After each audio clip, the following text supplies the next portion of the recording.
A Ukrainian drone attack destroyed more than 40 Russian planes deep inside the country's territory, Ukraine's security service has said, while Moscow pounded Ukraine with missiles and drones just hours before a new round of direct peace talks in Istanbul. The so-called spiderweb operation, carried out by Ukraine's SBU security service, saw drones smuggle thousands of kilometers into Russian territory using lorries before they were unleashed to destroy the aircraft. This is what the SBU has said. Russia has confirmed that Ukraine attacked airfields across 5 regions, causing several aircraft to catch fire. Dasha Chernyshova has the latest for us from Moscow, but before that, listen in to what Mr. Zelensky has to say.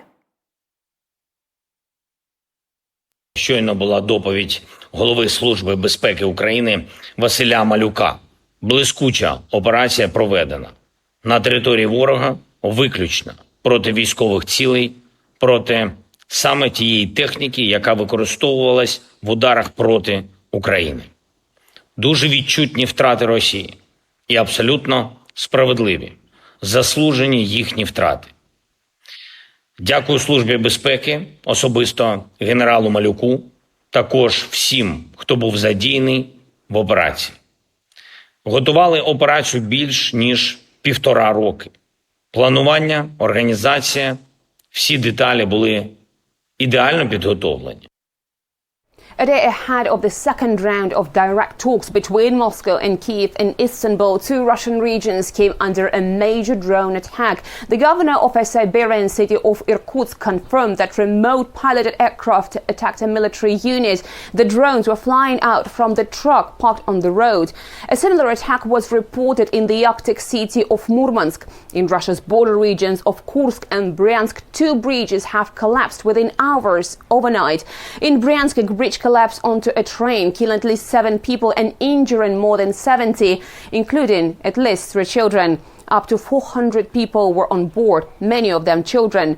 In Kursk, another bridge collapsed, derailing a freight train. The driver was injured. Senior Russian lawmakers say the attacks aim to complicate talks in Istanbul. Meanwhile, Russian delegation is reported to have departed for Turkey, where Moscow hopes to discuss its draft peace memorandum as well as documents on possible ceasefire. Dasha Chernyshova, NDTV, Moscow.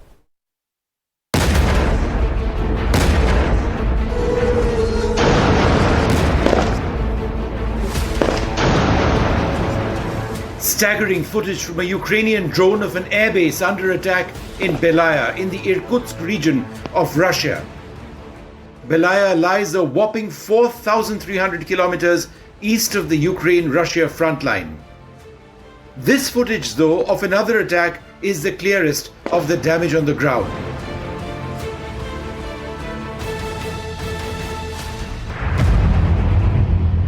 This is the flight line at the Olenia airbase. Several Tu-95 bombers are on fire. The footage is filmed from a Ukrainian drone. Olenia, located to the far north, is 2,000 kilometers from the Russia-Ukraine battlefront. How exactly did this happen? These pictures provide a clue. Ukraine Security Service conducted the operations called Spiderweb after more than a year of planning them.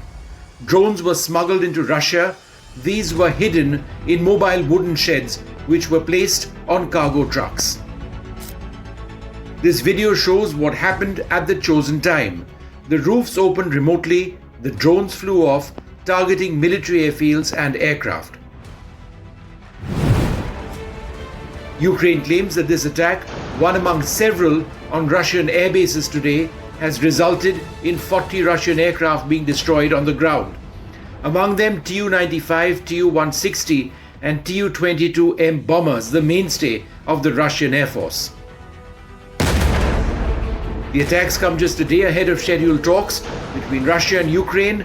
No clarity at the moment on what will happen now to the peace process. Vishnu Shom for NDTV. Well, this massive Ukrainian drone strike on parked Russian jets, many say, has offered a glimpse into the future of war. But Sunday's audacious operation took more than a year to plan. This is what the Financial Times is reporting, and hit more than 40 aircraft at 4 fields deep inside Russia. Dubbed Russia's Pearl Harbor by pro-Moscow military bloggers, the attack reflects the prevalence of low-end artificial intelligence-enabled drone tech, and all this is happening just hours before a new round of direct peace talks in Istanbul. For an expert's view on the matter, let's go across to Washington, D.C. Alison Federica joins us live at the moment. Alison, really appreciate your time. Thank you so much for making time for us and joining us on NDTV. Now, how might these latest moves actually reshape Moscow's air power capabilities and also the military calculus going forward?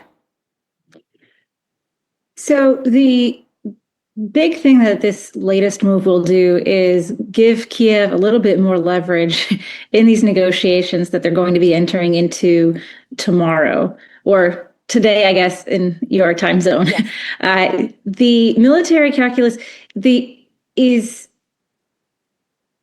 for Russia, I think, is going to be more of a domestic security issue of how did this happen? And that is, I think, the immediate military impact of what type of intelligence failure, what type of security failures existed such that Ukraine was capable of carrying out an attack, especially since there was an entire year worth of planning to get to this point in time. Longer term, of course, rebuilding their Air Force capabilities is going to be quite the task. It's going to be very expensive.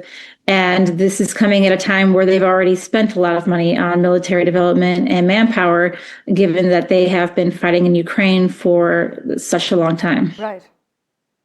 Alison, the timing of the drone attacks, meanwhile, on the eve of Ukraine-Russia peace talks in Istanbul, many say it is striking, but do you see this as a pressure tactic or a potential spoiler to negotiations?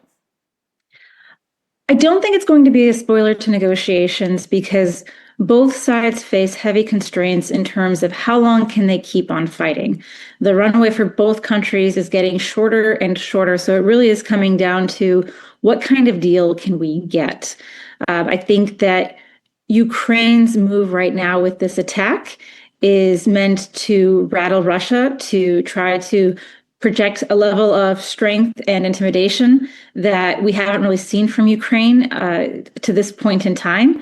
I would also say that right before these strikes occurred in Russian territory, there were also Russian strikes in Ukraine against various Ukrainian targets as well. So I think both sides are trying to demonstrate to the other that they can militarily keep on going if talks fail, and that they're prepared to do that, and that they're trying to show that they can put more damage onto their enemy in an attempt to try to get a better space in negotiation and have some sort of leverage or upper hand on the other. Right. Meanwhile, many are also wondering if AI-powered drones can now fly long distances, recognize targets, strike without radio guidance. What's the plan? How NATO and countries in Asia should actually recalibrate their defense postures? That's something we'll be keeping a close eye on. But Alison, thank you so much for making time for us and joining us on NDTV.